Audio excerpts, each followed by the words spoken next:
led his native city of San Antonio as mayor until 2014 when President Barack Obama appointed him as Secretary of Housing and Urban Development.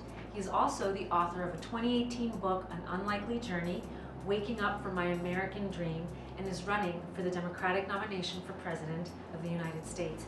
Please welcome Secretary Julián Castro to People Chica. Thank you so much for coming. Thanks for having me.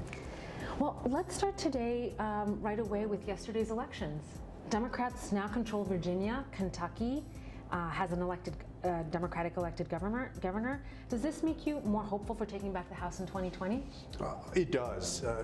You can't read everything into what happens in these midterm elections, because we have seen instances where it'll look like one party is ahead at the midterm or the off-year election, and then something else happens.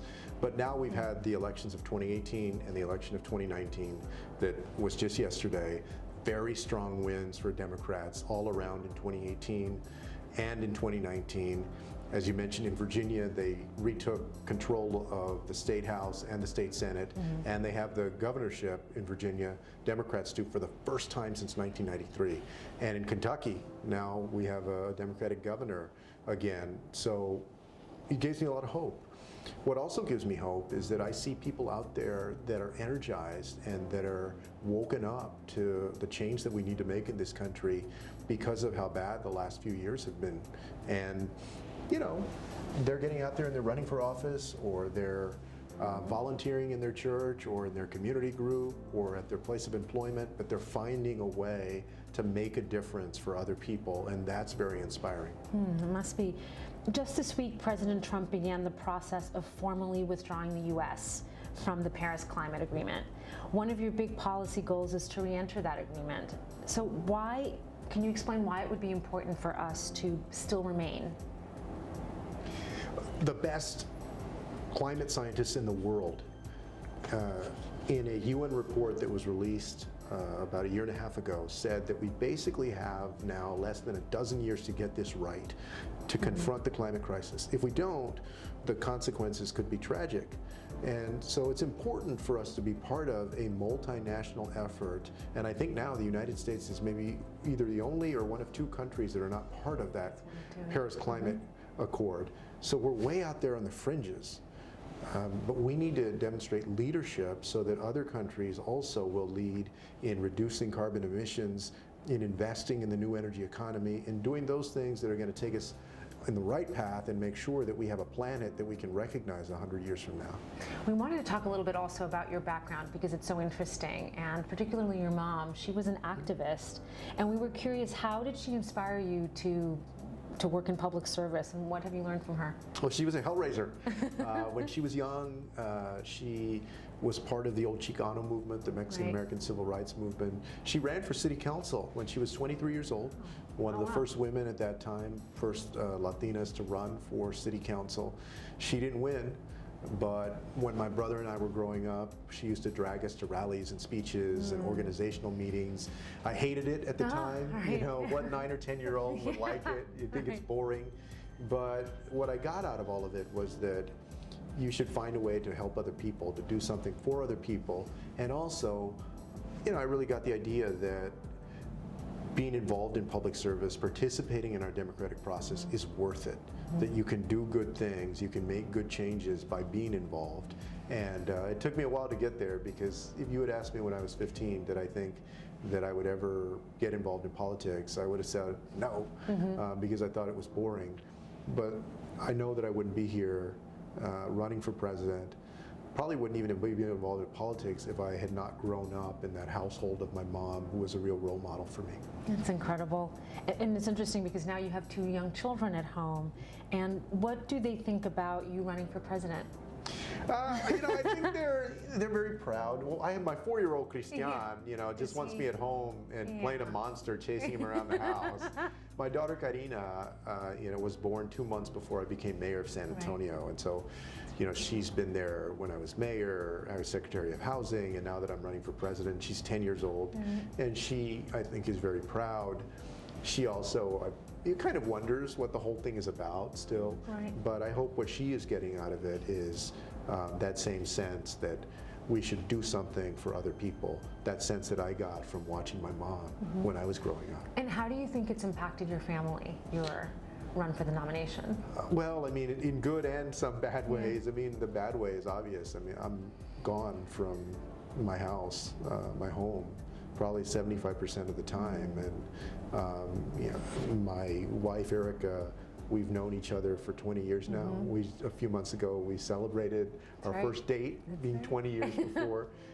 But she's been absolutely wonderful. She's a wonderful public school educator and has been a fantastic mother and wife. And you know, I would not be able to do what I'm doing right now without Erica and without the help of other family members. But that's been the challenging part. The good part is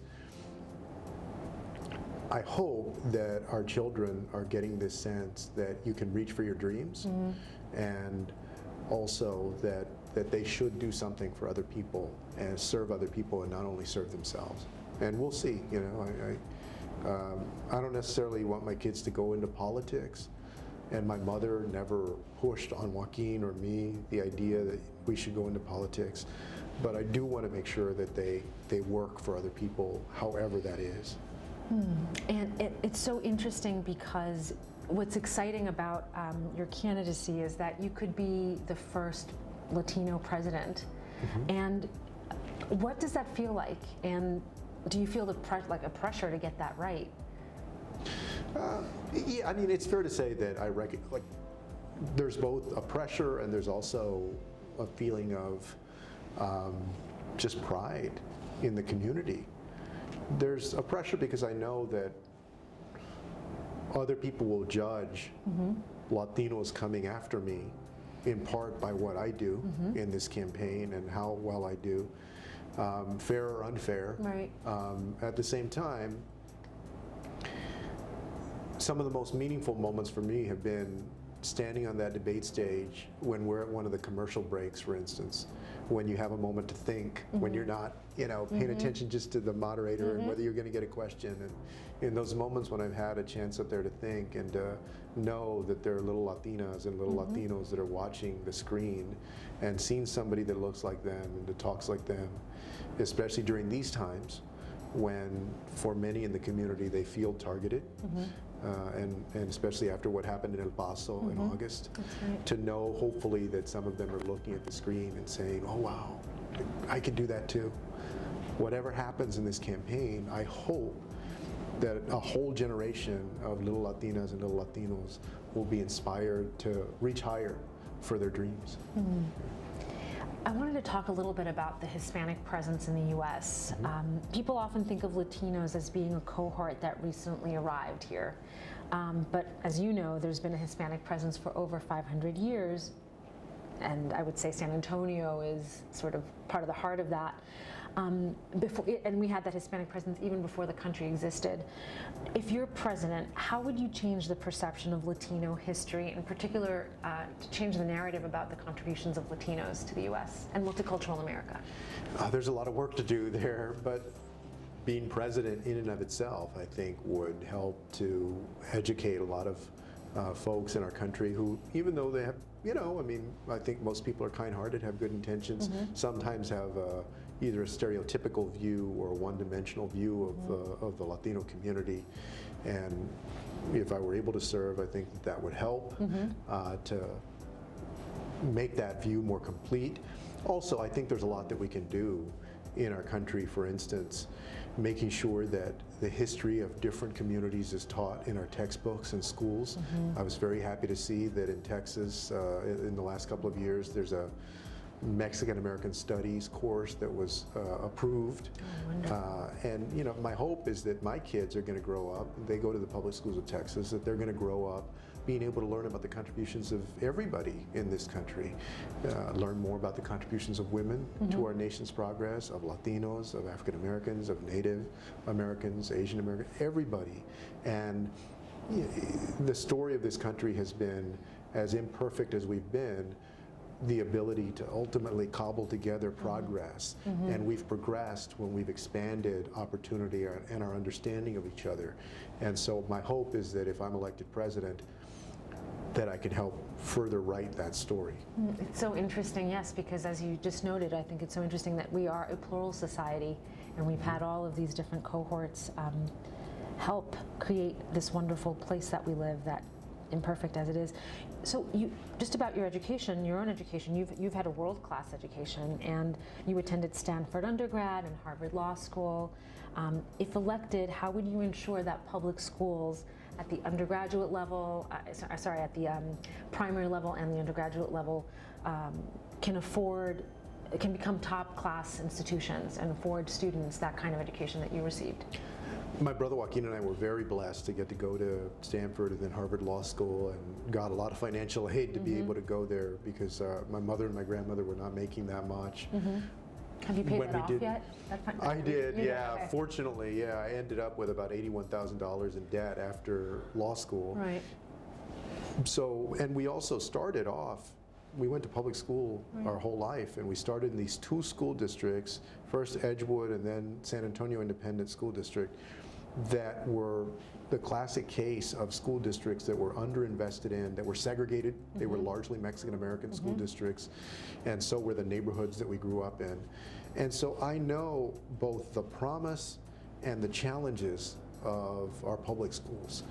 I've put out an education plan called People First Education that talks about investing in the needs of our students, and paying teachers what they deserve, making sure that we're meeting the needs of special needs students, that we're investing in school infrastructure and learning, and then also that higher education is real, that it's a real opportunity, because we make public state universities, community colleges, and job training programs tuition free, as used to be the case in a lot of places up through the late 1970s, early 1980s. In my home state of Texas, it was like $50 or $100 per credit hour per semester, relatively inexpensive.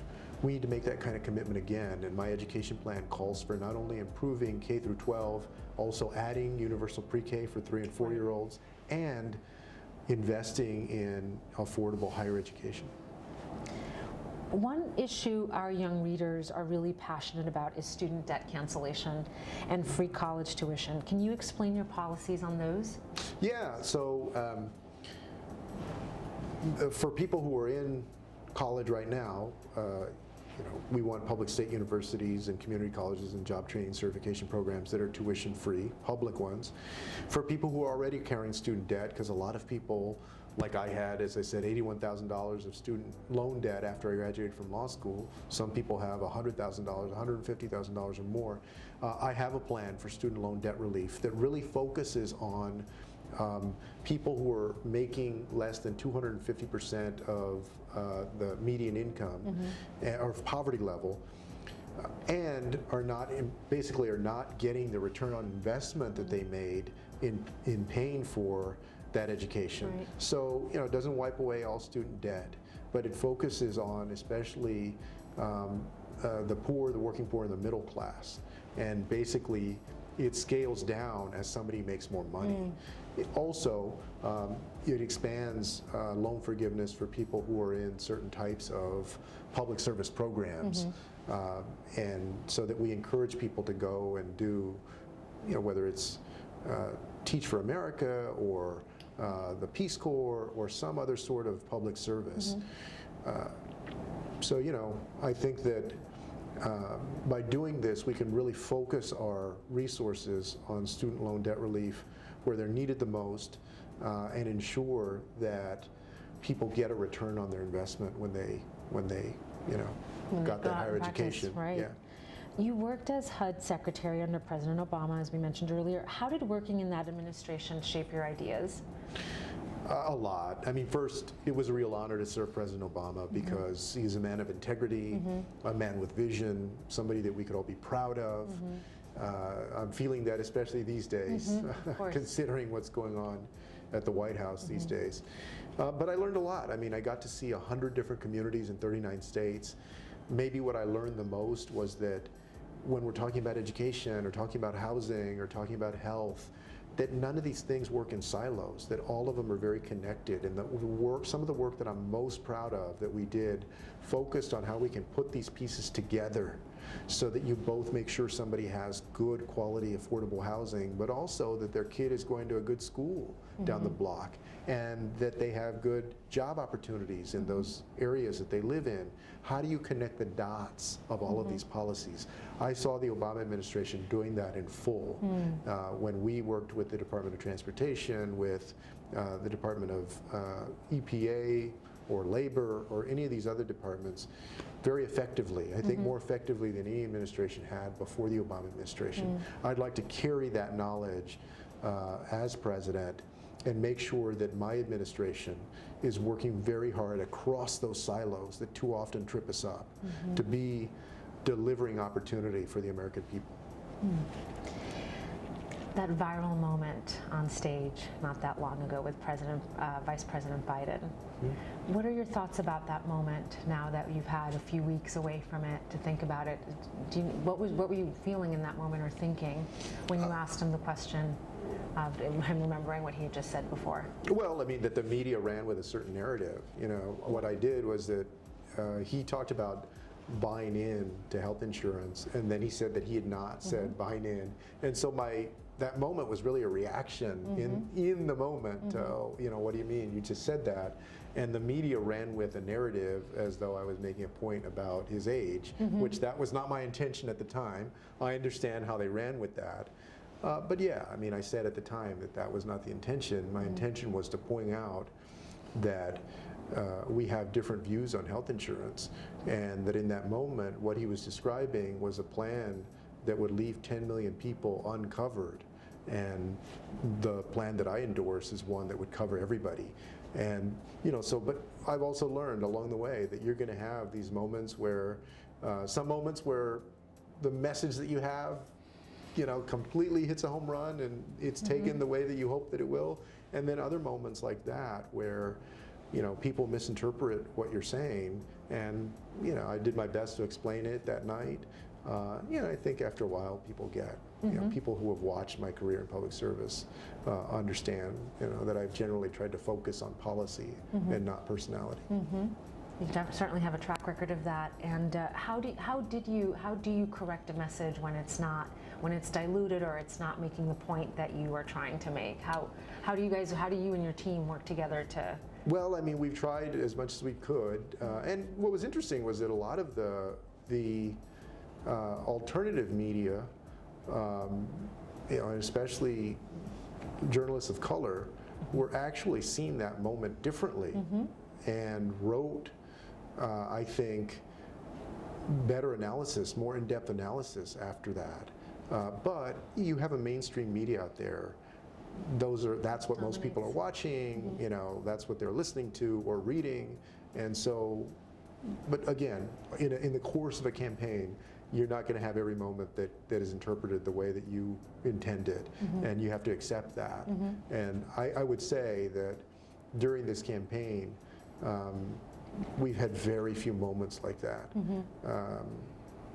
So I want to talk about another viral moment a few months before that, also on a debate stage, when you let the world know that you were a vocal supporter of reproductive justice, which is defined as the human right to maintain personal bodily autonomy, have children, not have children, parent the children we have in safe and sustainable communities. It's the very definition of democracy, in my opinion.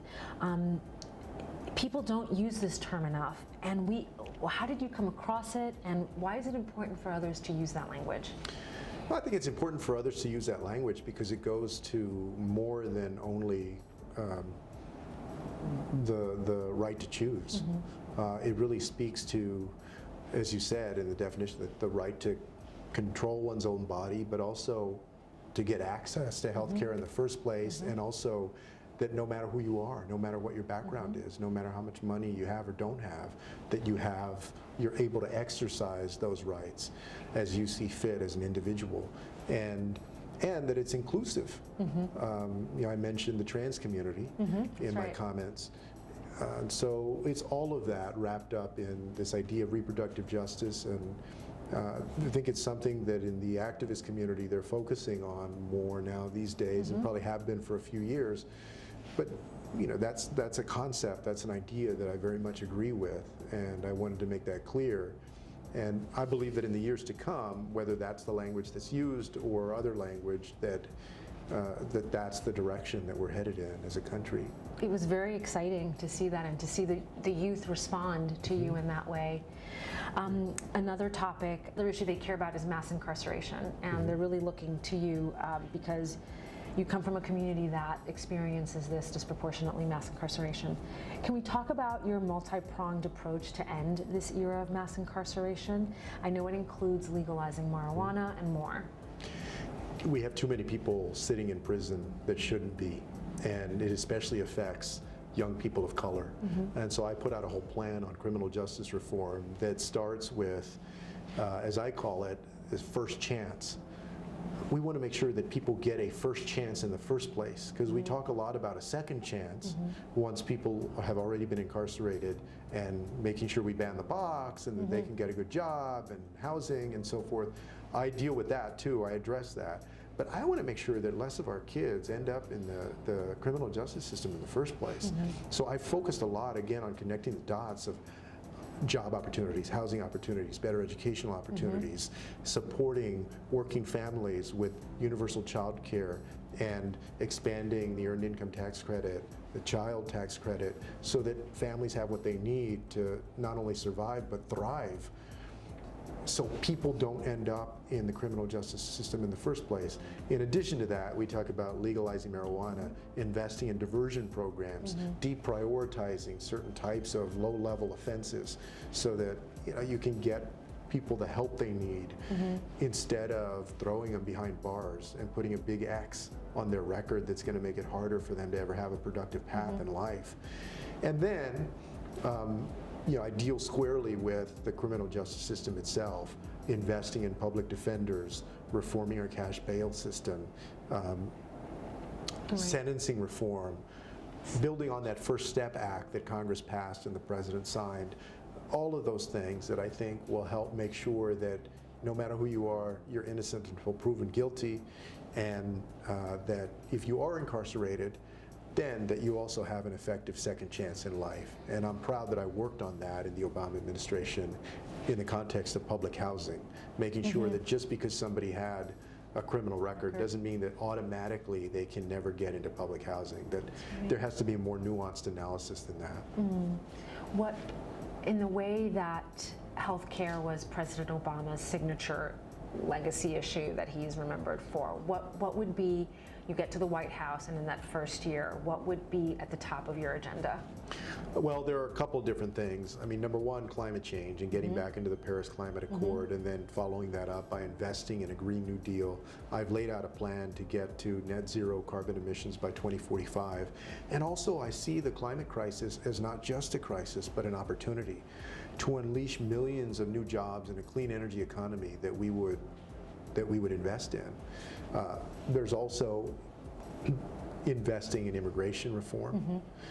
I've laid out a very ambitious plan that sees immigration differently, that harnesses the potential of immigrants and would maintain border security, but do it in a way with compassion and common sense instead of this cruelty, and launch a 21st century Marshall Plan with Honduras, El Salvador, and Guatemala, so that people can find safety and opportunity at home instead of having to make the dangerous journey to the United States. Those are two things, and then, of course, we're also going to work on just amping up opportunity in our country in general. When I was mayor of San Antonio, I focused a lot on better educational opportunity and connecting that to better job opportunity, and I'd like to do that as president. Can you talk about treating the national scourge of addiction? Particularly about your plan to hold pharmaceutical companies accountable for their role in the opioid crisis, and why is this so important to you also? Well, this is important because it's destroyed so many lives. We have Americans across this country that are dealing with the consequences of some of these pharmaceutical companies that were pushing this stuff out there, and then the overprescriptions that happened as well, the smuggling that happens still at our nation's borders.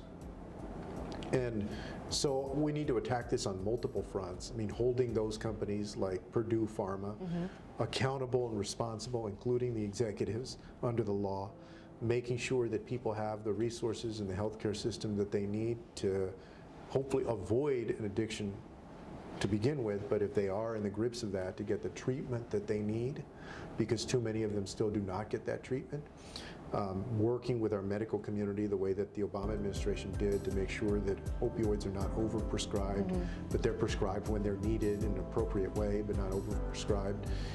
And then also ensuring that we do a more effective job against people who are smuggling different types of illegal substances into the country. That means at our borders, at our ports of entry, and then other ways that they come into the country. Thank you so much, Secretary. We hope to see more of your campaign unfold, and we wish you the best of luck. All right. Thank you. Thank you.